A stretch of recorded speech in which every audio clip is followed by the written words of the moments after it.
sepeninggalan Nabi Muhammad. Ya, ini susah betulnya guys peninggalan ni.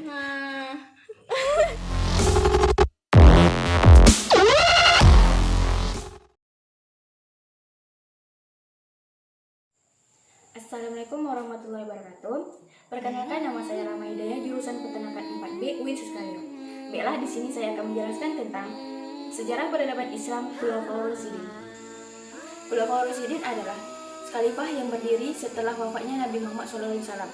Khalifah yang terdiri dari 4 khalifah. Yang pertama, Abu Bakar As-Siddiq. Yang kedua, Umar bin Khattab. Yang ketiga, Utsman bin Affan. Yang keempat, Ali bin Abi Thalib.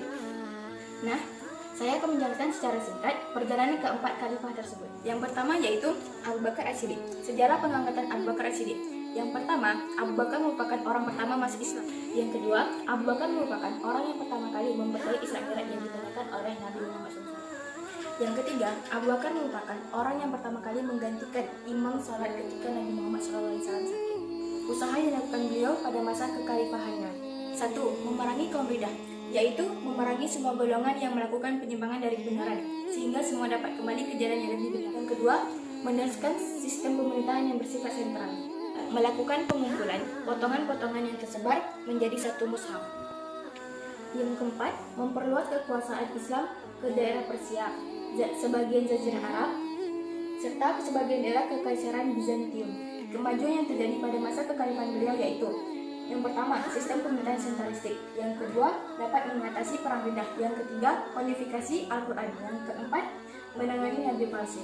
Yang terjadi pada masa kekhalifahan beliau yaitu suku Arab yang tidak mau tunduk pada pemerintahan Madinah sepeninggalan Nabi Muhammad SAW, sehingga mengakibatkan terjadinya perang Riddah. Khalifah Abu Bakar meninggal pada tanggal 23 Agustus 634 pada usia 61 tahun. Beliau dimakamkan di rumah putrinya di dekat Masjid Nabawi di samping makam Rasulullah. Yang kedua yaitu Khalifah Umar bin Khattab.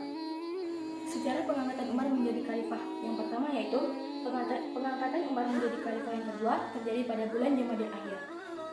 Yang kedua, Khalifah Umar ditunjuk menjadi khalifah melalui wasiat yang diberikan oleh Abu Bakar sebelum ia wafat. Yang ketiga, Abu Bakar berwasiat kepada Umar untuk senantiasa menegakkan agama Islam, meneruskan perang, dan berpegang pada usaha yang dilakukan pada masa Khalifah Umar bin Khattab. Yang pertama yaitu pembagian wilayah Islam menjadi 8 provinsi. Setiap provinsi yang dipimpin oleh gubernur dan bertanggung jawab oleh khalifah. Yang kedua, membentuk lembaga dewan militer guna untuk menjaga keamanan negara. Yang ketiga, membentuk dewan hakim untuk mendampingi gubernur guna mengadili berbagai perkara. Keempat, menetapkan 1 Muharram menjadi tahun baru Hijriah. Pada masa kekhalifahan Umar, Islam mengalami kemajuan sangat pesat. Jumlah kaum tidak lagi dilakukan secara sembunyi-sembunyi, tetapi secara terang-terangan. Ketegasan dan keberanian Umar merupakan kekuatan besar dalam pengembangan Islam. Rintangan yang terjadi pada masa Khalifah Umar bin Khattab yaitu terjadinya musibah penceklik yang terjadi pada tahun 18 Hijriah, terjadi selama 9 bulan. Masyarakat mulai merasakan kesulitan, kekeringan, dan semua orang merasakan sangat kelaparan. Wafatnya Umar karena dibunuh oleh Abu Lu'lu'at atau Fairuz, seorang budak yang fanatik saat beliau akan memimpin sholat subuh. Pembunuhan dilatar belakangi oleh dendam pribadi yang terjadi pada 25 Zulhijjah. Selanjutnya yaitu Utsman bin Affan. Sejarah pengangkatan Utsman bin Affan terdiri dari 6 sahabatnya. Yang kedua, pengangkatan Utsman bin Affan saat itu berimbas pada pergantian beberapa penjabat daerah seperti Kufah dan beberapa daerah muslim lainnya. Usaha yang dilakukan pada masa Khalifah Utsman bin Affan yang pertama yaitu melanjutkan perjuangan khalifah sebelumnya untuk memperluas wilayah kekuasaan Islam, yaitu melakukan standarisasi dalam baca Al-Quran untuk menghindari perselisihan antar umat. Yang ketiga yaitu melakukan pembangunan infrastruktur untuk kesejahteraan rakyatnya. 4. Merenovasi Masjid Nabawi. Kemajuan yang terjadi pada masa kekhalifahan Utsman bin Affan yang pertama yaitu perluasan wilayah. Yang kedua, perluasan masjid dan penyalinan Al-Quran. Yang ketiga, sistem pemerintahan. Rintangan yang terjadi pada masa kekhalifahan Utsman bin Affan yaitu Utsman terlalu baik hati sehingga terjadi masalah-masalah besar dalam pemerintahannya. Wafatnya Utsman bin Affan bermula pada saat ia difitnah yang terjadi pada 17 Juni 656 yang dibunuh oleh pemberontak yang memasuki kamarnya. Yang keempat, Ali bin Abi Thalib. Sejarah pengangkatan Ali bin Abi Thalib menjadi khalifah lebih mengutamakan suara mayoritas. Yang kedua, pembaitan Ali bin Abi Thalib terjadi pada tanggal 13 Zulhijjah 35 Hijriah.